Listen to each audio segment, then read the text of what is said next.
Jeshi la Ulinzi la Wananchi wa Tanzania JWTZ limesema linaendelea kufuatilia kwa karibu hali ya ulinzi na usalama nchini katika kipindi hiki cha kuelekea uchaguzi mkuu kama ilivyotangazwa na Tume Huru ya Uchaguzi ya Taifa INEC na Tume ya Uchaguzi Zanzibar ZEC.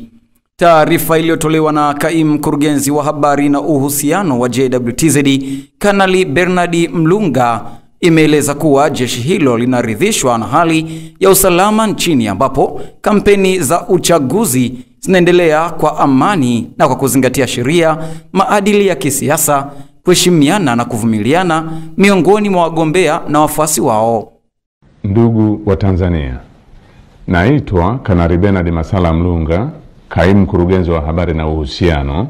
Jeshi la Ulinzi la Wananchi wa Tanzania. Jeshi la Ulinzi la Wananchi wa Tanzania linautaarifu umma wa Watanzania kuwa linaendelea kufuatilia kwa karibu na kutathmini hali ya ulinzi na usalama nchini katika kipindi hiki cha kuelekea uchaguzi mkuu unaotarajia kufanyika tarehe 28 na tarehe 29 mwezi Oktoba mwaka 2025 kama ilivyotangazwa na Tume Huru ya Uchaguzi nchini na Tume ya Uchaguzi Zanzibar.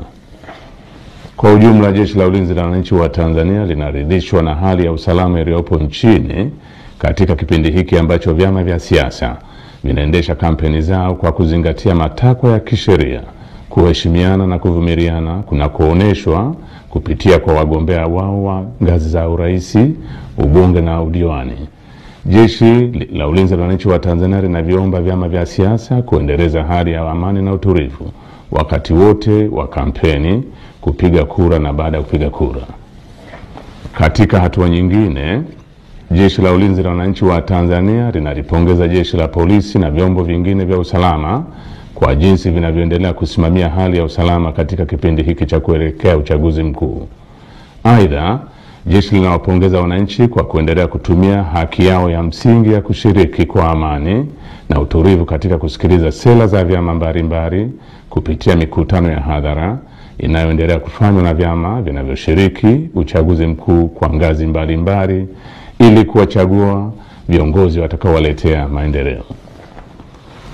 Pamoja na hali ya amani na utulivu iliyopo, bado kumeendelea kujitokeza baadhi ya watu wanaojiita wanaharakati kutoka ndani na nje ya nchi kutumia mitandao ya kijamii kupotosha umma kwa kuweka maudhui yenye kuleta uchochezi kwa kulihusisha Jeshi la Ulinzi la Wananchi wa Tanzania na siasa ili kutimiza azma yao ya uvunjifu wa amani. Jeshi la Ulinzi la Wananchi wa Tanzania linaomba umma wa Tanzania kupuuza machapisho au taarifa ambazo zimekuwa zikionekana kwenye mitandao ya kijamii. Wananchi wanakumbushwa kuwa taarifa zote zinazorihusu Jeshi la Ulinzi la Wananchi wa Tanzania zitatolewa na makao makuu ya jeshi kwa utaratibu rasmi na mawasiliano ya Jeshi la Ulinzi la Wananchi wa Tanzania na umma.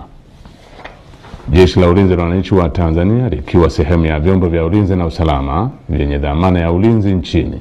ninapenda kuhakikishia Watanzania wote hali ya amani, usalama na utulivu katika kipindi hiki cha kuelekea uchaguzi mkuu, wakati wa uchaguzi na baada ya uchaguzi mkuu. Asanteni kwa kunisikiliza.